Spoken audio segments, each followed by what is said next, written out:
Tumaole, good afternoon to you. In the judge's words, it took almost 7 years before this case was heard by that court, and now the finding stands. What's been the reaction and how significant is this ruling to each of the respondents?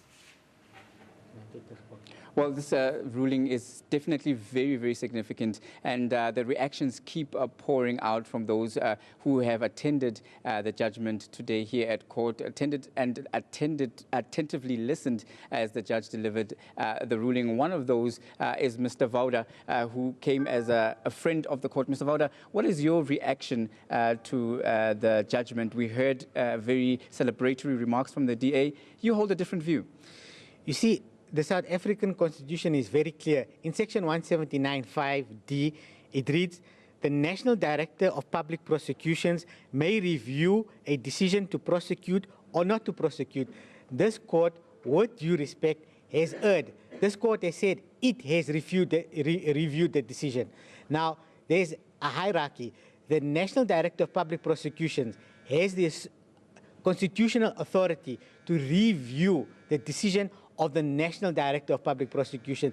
It is not the function and authority of this court or any court in South Africa to review a decision of a Deputy National Director of Public Prosecutions. So this judgment is in serious violation of the South African Constitution, because there must be independence between the National Prosecuting Authority and the judiciary. This is why in a constitutional democracy, we have a special section in the South African Constitution which gives power to the National Prosecuting Authority. Now, the problem that the courts have made through the principle of legality, as well as this judgment here, it wants the court to be prosecutor and adjudicator. The court cannot sit on two seats.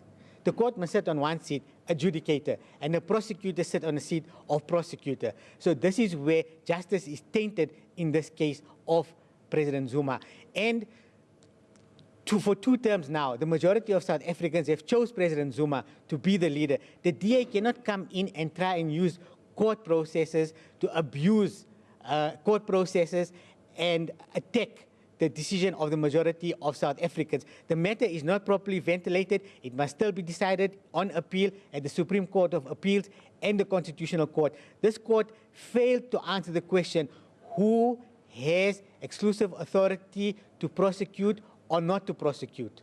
So when we have this argument about exclusive authority and the point you're raising about the blurred lines as to who actually has the right to make these pronouncements, what the court and the DA seem to agree on is the fact that the decision not to prosecute on those charges over political meddling was incorrect. Are you saying that in due respect that this is not correct, that the decision was correct because of the political meddling?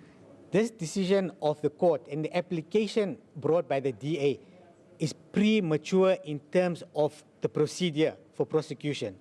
Because if at all any court decides that a court has the power to decide who must be prosecuted, it can only do that after a National Director of Public Prosecution has made his final decision. Mshe was never a National Director, he was below. So this court had made a premature decision, if it was correct. But even so, making a premature decision is incorrect. So as friends of the court, you say you will follow through the process all the way to its final conclusion? There is case law in South African law that gives the right to the friends of the court to appeal a decision of a high court. But I'm sure that the president and the NPA would also want to appeal this fatally flawed decision, which violates section 179(5) and the power of the prosecuting authority in South Africa. And very quickly, finally, as a friend of the court, you also have the benefit of speaking with the voice of the citizenry.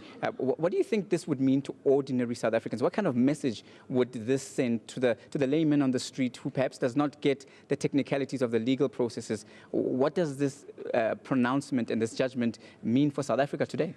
You see, South Africa has spoken twice in 2 elections. The majority of South Africans says, we want Msholozi. Now the DA is coming to use the court to take Msholozi out and to attack the decision of the majority of South Africans. It is very clear what the majority of South Africans want.